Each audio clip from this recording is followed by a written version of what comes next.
They say survival is just a prolonged apology, an endless whisper of, "I'm sorry for existing." Lyra had been apologizing her entire life, a half-breed, a mistake, a ghost moving through a world that had no place for her. But the Iron King was about to teach her that some apologies should never be spoken, and that the most powerful act of defiance is simply allowing yourself to be chosen. Chapter 1. The lie was in the stillness of her hands. A thief's hands should tremble, but Lyra's were steady as she palmed the two slim vials, their cool glass a stark contrast to the frantic, hammering pulse in her throat. For 6 days, the gnawing ache of the hunger had been a living thing inside her, a hollow beast clawing at the walls of her stomach. It was a unique misery of her kind, this half-life craving. Not the ravenous, predatory thirst of a full vampire, but a chronic, wasting emptiness that frayed the edges of her humanity, leaving her weak and perpetually cold. She was a creature of twilight, belonging neither to the sunlit world of her mother nor the eternal night of her father, and her body was a constant, painful reminder of that schism. The clinic wasn't meant for creatures like her. It served humans recovering from blood donation and elderly vampires who needed concentrated supplements when hunting became too taxing for their ancient bodies. But Lyra had learned, through years of desperate experimentation, that those vampire supplements worked for her too, not perfectly, but enough to quiet the beast within. The sterile, antiseptic scent clung to the air, a clean smell that couldn't quite mask the underlying metallic tang of its purpose. Lyra, a ghost in worn clothes, had slipped in through a service entrance, her movements practiced and silent, honed by years of making herself as small and unnoticeable as possible. It was a skill born of shame. "I'm sorry," her posture always seemed to whisper. "I'm sorry for taking up space. I'm sorry for existing." The vials slid into the deep pocket of her coat, a weight of both salvation and damnation. This would last her a month if she was careful. A month of quiet, of being able to pass for human, of keeping the beast within her sedated. She turned to leave, her heart a frantic bird against her ribs, and walked directly into a wall of solid black silk. She stumbled back, a choked apology already forming on her lips, her eyes lifting to a face carved from pale marble. The guard's eyes were the color of old blood, ancient and utterly devoid of pity. His hand clamped down on her arm, his grip a band of iron, and the fragile hope she'd harbored shattered into a million icy shards. There was no escape. The vials in her pocket suddenly felt like stones, dragging her down into the abyss she had spent a decade trying to outrun. He didn't speak. He didn't need to. His grip was a verdict, the cold finality of it seeping into her bones. A second guard materialized from the shadows, his twin in silent judgment. They flanked her, their presence immense, suffocating. The world narrowed to the pressure on her arm, the scent of dust and ozone from their ancient bodies, and the terrifying certainty of what came next. In the territories of King Kieran, justice was swift and absolute. For a half-breed thief, it would mean death. And as they marched her from the clinic into the rain-slicked, gaslit streets, a strange, weary resignation settled over her. Perhaps it was for the best. Survival was just a prolonged apology, and Lyra was so very tired of being sorry.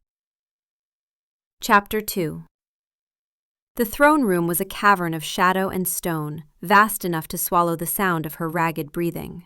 Polished obsidian floors reflected the flickering torchlight in distorted, wavering ribbons, making it feel as though she were walking on a river of liquid night. Towering columns, veined with what looked like solidified blood, reached toward a vaulted ceiling lost in darkness. At the far end of the immense hall, upon a throne that seemed forged from petrified bone and silver, sat the king. Lyra had heard stories of Kieran, whispered in fearful tones in the hidden places where creatures like her huddled for warmth. They called him the Iron King, ancient and merciless, a ruler whose control over his domain was as complete as the moon's pull on the tides. He had ruled for over 1,000 years, and his power was said to eclipse that of any other vampire lord in the territories. From this distance, he was a silhouette of power, a dark shape against the faint luminescence of a stained glass window behind him depicting a wolf devouring a star. As the guards propelled her forward, the silence of the court pressed in on her. Dozens of vampires, clad in the dark, elegant finery of nobility, stood like statues in the shadows along the walls. Their eyes, a collection of crimson and gold glints in the gloom, followed her progress. She felt their judgment like a physical weight, a cloak of contempt for her ragged clothes, her thin frame, her very existence. A Dhampir, a mongrel, a stain. The words were unspoken, but she heard them as clearly as if they'd been screamed. She had heard them her whole life. The guards forced her to her knees at the foot of the dais, the impact jarring her teeth. She kept her head bowed, her gaze fixed on a crack in the obsidian floor. She would not look at him. She would not beg. She would grant them the satisfaction of her terror, but not the indignity of her pleading. "Look at me," a voice commanded. It was not the cruel boom she had expected, but a low, resonant sound, like stones shifting in the deep earth. It held an authority so profound that her body obeyed before her mind could refuse. Her head lifted, and her gaze met that of King Kieran. He was younger than the legend suggested, his face unlined, framed by hair the color of a raven's wing. But his eyes were old. They were the color of a winter sky just before dawn, a startling, luminous gray that seemed to see past her skin, past her fear, and into the hollowed-out spaces of her soul. As their gazes locked, Kieran felt it, faint but unmistakable, like the whisper of a half-remembered song. A potential bond, something he hadn't felt in centuries of existence. It was impossible. Bonds were rare, and never between. He pushed the thought away, but his expression shifted almost imperceptibly, curiosity replacing cold judgment. He leaned forward slightly, his chin resting on a steepled hand. "You were stealing from a clinic under royal protection, the penalty for which is death. Do you have anything to say in your defense?" Lyra's throat was tight, the words trapped behind a wall of resignation. She shook her head once, a small, final gesture. "No, my king." The title felt like ash in her mouth. He watched her for a long, silent moment, his gray eyes unnervingly perceptive. The court waited, expectant, hungry for the bloody spectacle of justice. "What is your name?" he asked, his voice quiet, cutting through the thick anticipation in the hall. The question was so unexpected it threw her off balance. Not "what are you," but "who are you?" She swallowed hard. "Lyra," she whispered, the name feeling fragile and foreign on her tongue. It was a name she hadn't offered to anyone in years. Kieran's gaze didn't waver. "Why were you stealing, Lyra?" It wasn't an accusation. It was a genuine question, and that simple fact was more disarming than any threat. The truth was a dangerous, jagged thing, a story she had never told in its entirety. She gave him the only part she could, the part that was safe. "I was hungry," she said, her voice barely audible. The words were inadequate, a pebble representing a mountain of suffering, but they were all she had. An elegant female vampire near the throne scoffed, a delicate but deeply insulting sound. "A half-breed's hunger is an inconvenience, not a justification for theft against the crown, Your Majesty." Kieran didn't even glance in the woman's direction. His attention remained entirely on Lyra, a focused, unnerving intensity. He saw the way she flinched at the term half-breed, the slight curl of her shoulders as if bracing for a blow. He saw the raw weariness in her, the deep, soul-crushing exhaustion of a life spent on the run from herself. This was not the hardened defiance of a common criminal. This was the brittle despair of a survivor reaching the end of her strength. "Sanctuary," he said, the word dropping into the profound silence of the hall. Lyra's head snapped up, certain she had misheard. The court murmured, a rustle of silk and disbelief. The guard beside her shifted, his grip on her arm momentarily tightening in his surprise. "I am offering you sanctuary within these walls," Kieran clarified, his voice calm and absolute, silencing the whispers. "You will be given a room, and you will not go hungry again. In return, you will work. Your debt for the theft will be paid in service to this household." Lyra stared at him, her mind reeling. It made no sense. Kings did not offer sanctuary to thieves. Purebloods did not show mercy to Dhampirs. The world, as she knew it, had rules, and this broke every single one of them. Why? The word escaped her before she could stop it, a raw, bewildered whisper. She expected anger at her audacity, at her questioning of a royal decree. Instead, a flicker of something unreadable passed through his ancient eyes. It wasn't pity. It was something closer to recognition. "Because," he said softly, his gaze holding hers captive, "I have not seen eyes that haunted since the forgotten wars. And I would know what put them in the face of a child." He rose from his throne, a fluid, powerful movement. "See it done," he commanded the guards, his back already turned as he swept from the hall, leaving Lyra kneeling on the cold floor, trembling with a hope so fierce and terrifying it felt more painful than despair. Chapter 3. The first few months were a study in invisibility. Lyra was given a small Spartan room in the servants' wing, a narrow bed with a clean but thin blanket, and a window that overlooked a stone courtyard where guards practiced their drills. It was more than she had possessed in a decade, and it terrified her. Kindness felt like a trap, a debt she could never repay. So she worked. She scrubbed floors until her knuckles were raw, polished silver until she could see her own haunted reflection in its gleam, and mended linens in the quiet solitude of the laundry, the rhythmic push and pull of the needle a soothing meditation. She spoke only when spoken to, kept her eyes down, and moved through the grand echoing halls of Kieran's castle like a whisper. She took her meals in the kitchens, eating quickly, silently, the rich food a constant, startling surprise to a system accustomed to scarcity. She never took more than she needed, and always, she made sure to be the first to arrive and the last to leave her duties. She was paying her debt, one self-effacing moment at a time. She was earning her space. The other residents of the castle treated her with a cool, cautious distance. To the vampire courtiers, she was a curiosity, the king's strange pet project. They looked through her, their ancient eyes dismissing her as utterly inconsequential. To the human servants, she was an object of fear and suspicion. They could sense the otherness in her, the faint, predatory stillness that she fought so hard to conceal. She was caught between worlds again, a ghost in a house full of people. And so she remained alone, wrapping the solitude around her like a familiar, protective cloak. Kieran she saw only rarely. Glimpses of him in a corridor, a tall, dark figure moving with purpose, the distant sound of his voice from the council chambers. He never approached her, never singled her out. Yet she felt his awareness of her. It was in the small, inexplicable things.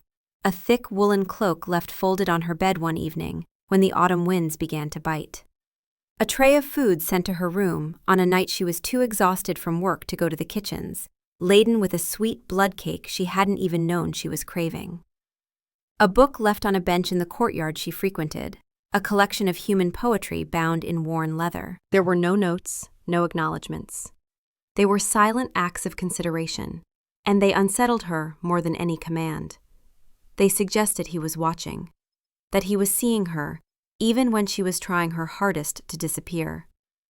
It felt like he was patiently, quietly, dismantling the walls she had built around herself, stone by silent stone. Chapter 4. Autumn brought the territorial councils, an annual gathering where the lesser lords of the surrounding territories came to Kieran's court to negotiate trade agreements, settle border disputes, and pay their respects to the Iron King. It was a necessary political ritual, one Kieran endured with barely concealed impatience. The castle swelled with visiting nobles and their retinues, and the usual quiet hum of activity was replaced by a more formal, rigid energy. One crisp afternoon, A tension unlike any Lyra had felt before settled over the castle. Servants scurried, their faces tight with purpose, and the guards stood taller, their vigilance sharpened. Another delegation had arrived. Lyra, tasked with polishing the suits of armor that lined the great hall, kept her head down, her cloth moving in steady, rhythmic circles over the cold steel. She heard the announcement from the royal herald, his voice booming through the hall, and the name he spoke sent a spear of ice through her heart. Announcing Lord Ashwood of the Onyx Peaks.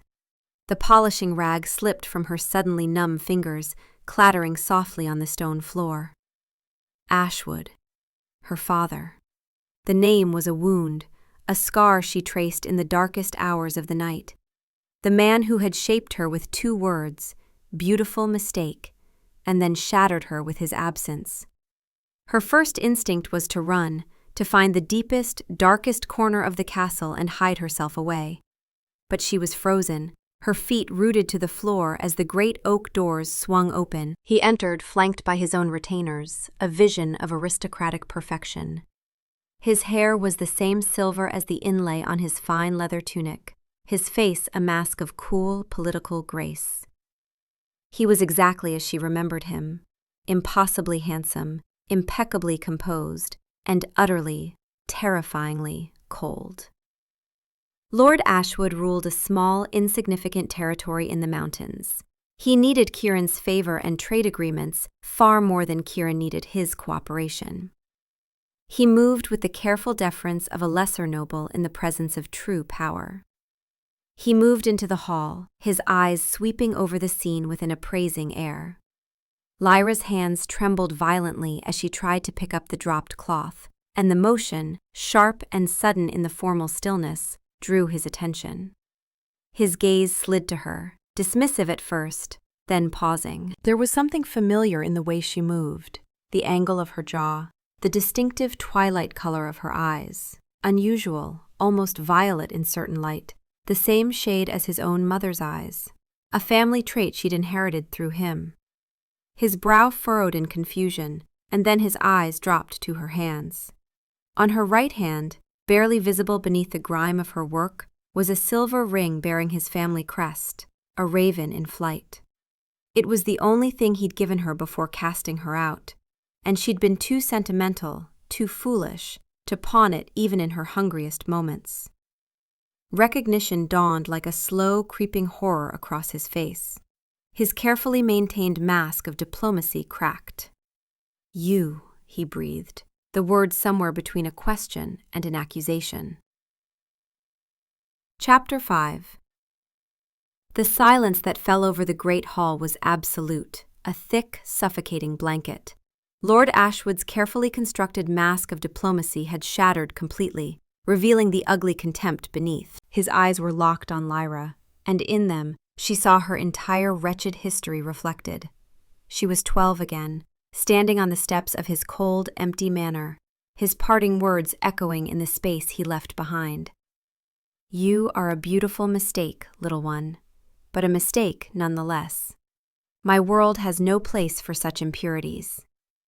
Now, his voice, when it came, was laced with that same silken poison, but amplified for the audience of the entire court.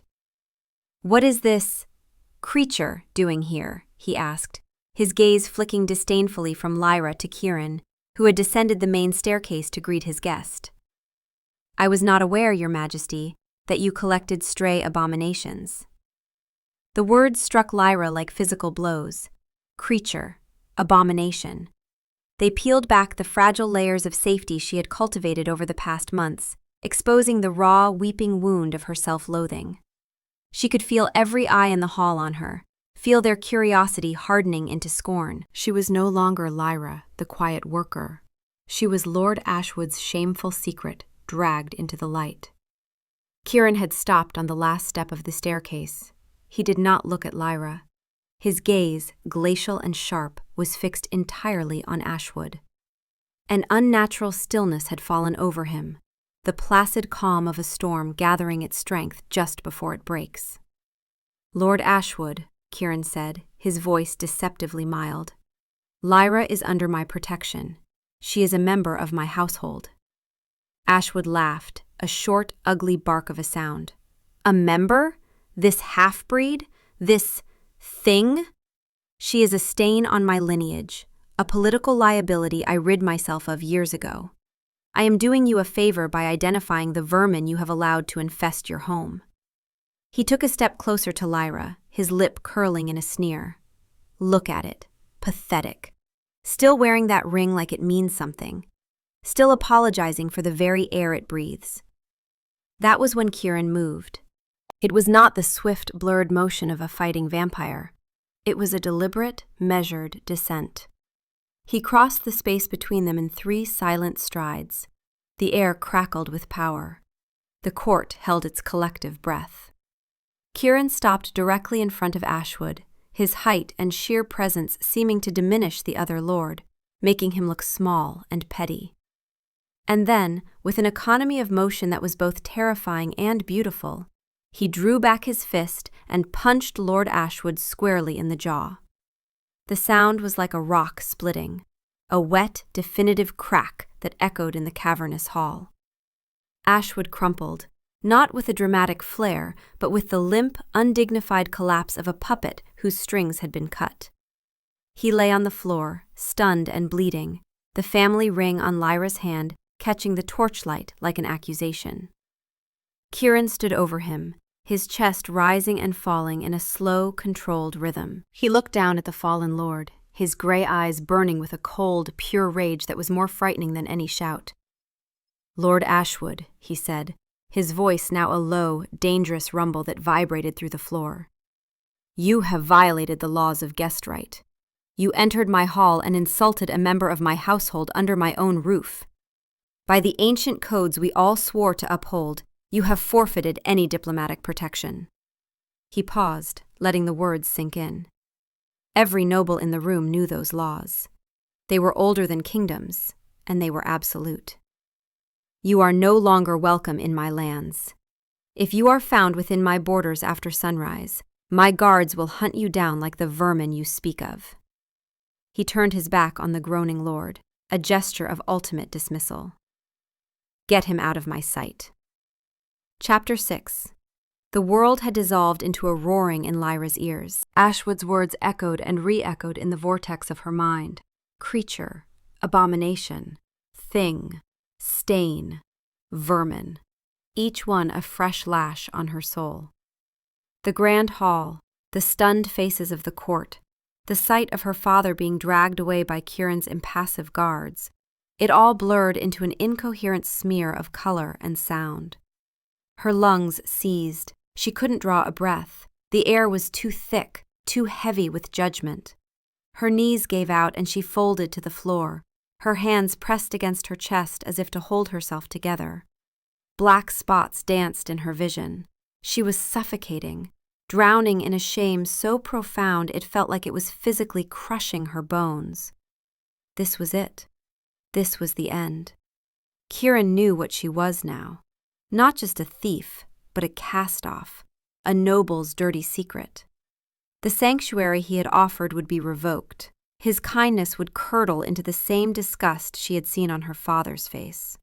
She would be thrown out, and this time, there would be nowhere left to run. Then, through the cacophony of her panic, a presence cut through the noise. A shadow fell over her, blocking out the torchlight, and she flinched, curling into a tighter ball. But there was no harsh grip, no cruel word. Instead, the king of all vampires knelt. He lowered himself to the cold stone floor, bringing his regal power down to her level of brokenness, an act so astonishing it momentarily silenced the storm in her head. He ignored the dozens of courtiers still frozen in place, watching. His entire world seemed to shrink, focusing solely on the trembling heap she had become. He didn't touch her. He simply knelt a few feet away, a bastion of stillness in her chaos. "Lyra," he said, his voice the same low, resonant tone from their first meeting, but now stripped of all royal formality. It was just a voice, a man's voice, gentle. "Breathe with me." He took a slow, deliberate breath, the sound of it a steady anchor in the churning sea of her terror. In and out. She tried to obey, but her breath came in ragged, useless gasps. Her vision was tunneling. "It's all right," he murmured, his voice a calm, unwavering thread for her to follow. "He is gone. His words are meaningless here. They are the ramblings of a weak, pathetic man who abandoned his own child to avoid political inconvenience. They have no power in this hall." He waited patiently as she fought for air, her body trembling violently. He did not rush her. He simply remained, a solid, unmovable presence, shielding her from the curious, judging eyes of his court. After what felt like an eternity, her breathing began to even out, the frantic hammering in her chest slowing to a painful thud. She finally dared to look up, her vision blurry with unshed tears. He was watching her, his gray eyes filled not with disgust, but with a fierce, protective tenderness that stole what little breath she had left. He reached out then, slowly, giving her time to pull away. But she didn't. His fingers brushed against her cheek, his touch surprisingly warm, infinitely gentle. "You will never feel unwanted again," he vowed, his voice thick with a raw emotion she had never heard from him. "Not in this castle, not in my lands, not while I live. This is your home now, Lyra. I swear it on my very existence." Chapter 7. The aftermath of Ashwood's visit changed everything. The invisible walls between Lyra and Kieran crumbled, not all at once, but steadily, day by day. He no longer left quiet offerings for her to find, he brought them to her himself. He would appear in the library where she'd taken to hiding, a tray with 2 cups of steaming, spiced blood in his hands. He would sit not in the grand chair by the fire, but in the one opposite her, and he would talk. He never spoke of her father, never mentioned that awful day. Instead, he asked about the book she was reading. He told her stories of his own long life. Not of great battles or political conquests, but of quiet moments. The taste of the first winter plums from a tree he'd planted centuries ago. The sound of a forgotten human song he'd once loved. The feeling of seeing the ocean for the first time. He shared pieces of himself, small, mundane vulnerabilities that made him less of a king and more of a man. In doing so, he gave her permission to be more than just a survivor. He began to give her responsibilities that had nothing to do with scrubbing floors. "The castle quartermaster is cheating the local farmers," he said one afternoon, handing her a stack of ledgers. "Your eyes are sharp. Find me the discrepancies." She spent days poring over the numbers, her mind, so long occupied with only the logistics of survival, sparking with the challenge. When she found the proof, carefully hidden in falsified shipping manifests, she brought it to him, her hands trembling slightly as she explained her findings. He listened intently, his expression serious, and when she was finished, he nodded. "Good, you have a keen mind for patterns, Lyra. You see the truth beneath the surface." It was the first compliment she had ever received that wasn't tied to her appearance, the first time someone had valued her intellect. It was a revelation. He took her to the training yards, where the guards practiced. He didn't teach her to fight like them, but he had the captain of the guard teach her how to defend herself. How to block a blow, how to use an attacker's weight against them, how to find her footing and stand her ground. "Strength is not about the purity of one's blood," Kieran told her, his hands gently adjusting her stance. "It is about resilience. It is about the will to stand up again after you have been knocked down.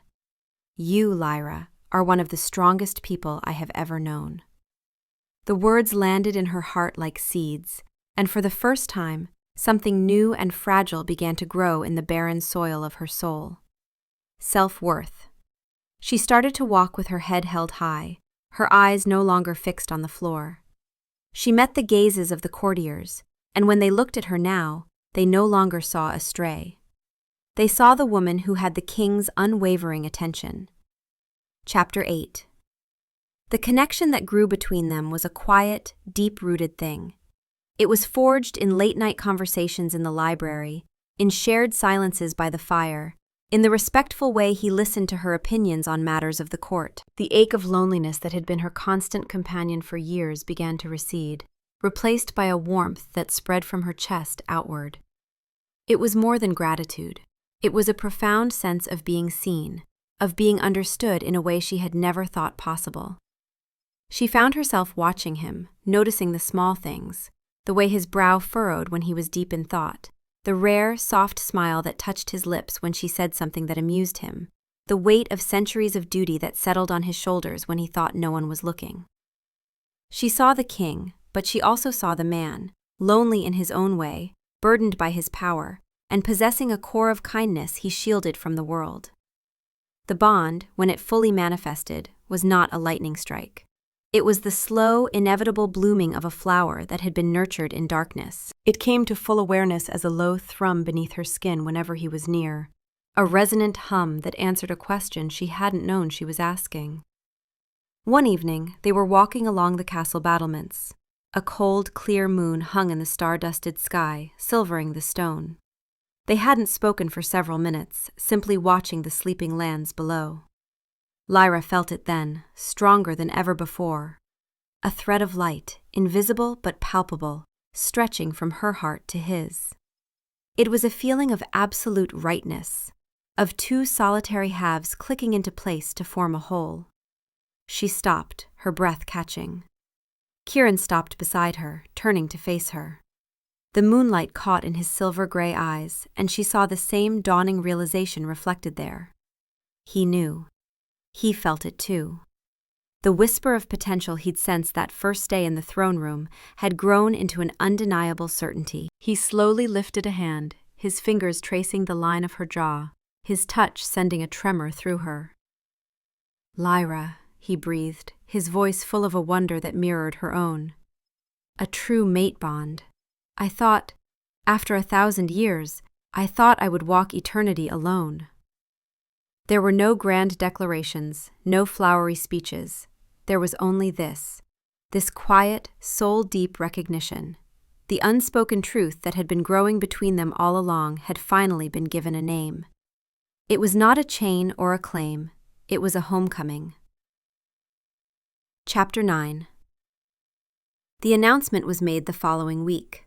Kieran convened his entire court in the throne room, the same cavernous hall where Lyra had once knelt as a condemned thief. This time, she stood beside him on the dais, not behind him, but at his side. Her dress was simple but elegant, a deep midnight blue that matched the twilight in her eyes, and for the first time, she felt she belonged in this hall of shadow and stone. Kieran's hand rested lightly on the small of her back, a warm, reassuring pressure that anchored her. The court was silent, their faces a mixture of surprise, apprehension, and reluctant respect. They had all witnessed the king's fury in her defense. They had all watched her quiet transformation from a frightened stray into a confident, composed woman. "You all know Lyra," Kieran began, his voice ringing with an authority that left no room for argument. "You know her as a member of my household. You know her as a woman under my protection." He paused, his gaze sweeping over the assembled vampires, challenging any one of them to object. No one moved. "From this day forward," he continued, his voice softening as he turned his gaze to her, "you will know her as my mate, my chosen, your queen." A collective, soft gasp rippled through the court. He reached for her hand, lacing his fingers through hers, his strength flowing into her. He did not mention her bloodline. He did not call her Dhampir or half-breed. He did not try to justify her or explain her past. He presented her simply as herself, as Lyra, and declared that she was enough, that she was his choice. He lifted her hand to his lips and pressed a kiss to her knuckles, a gesture of profound respect and devotion performed before his entire world. The silver ring with the raven crest, Ashwood's ring, caught the light, and Kieran gently slipped it from her finger. "You don't need to carry his mark anymore," he whispered, handing it to a nearby servant. "You are mine, and I am yours. That is the only truth that matters." The court remained silent, but Kieran could read the tension in their stillness. There would be private objections, carefully worded concerns brought to his chambers in the coming days. He would handle each one personally, with the full weight of his ancient power and political authority. Let them object. Let them scheme quietly in their corners. It would change nothing. In that moment, Lyra understood. All her life, she had been defined by what she lacked: purity, a father's love, a place in the world. She had been a mistake, an apology, a ghost. But standing here, with Kieran's hand in hers, feeling the steady, unwavering strength of the bond between them, she was finally defined by what she had. She had courage. She had resilience. She had a mind that saw patterns and a heart that had survived the unthinkable. She had a home. And she had love, a quiet, patient, powerful love that had seen the haunted survivor and had not turned away. A love that had called her Queen. As she looked out at the faces of the court, her own face serene and certain, Lyra felt the last of the shame she had carried for so long fall away, dissolving into the quiet, profound joy of being chosen, of being cherished, of finally being home.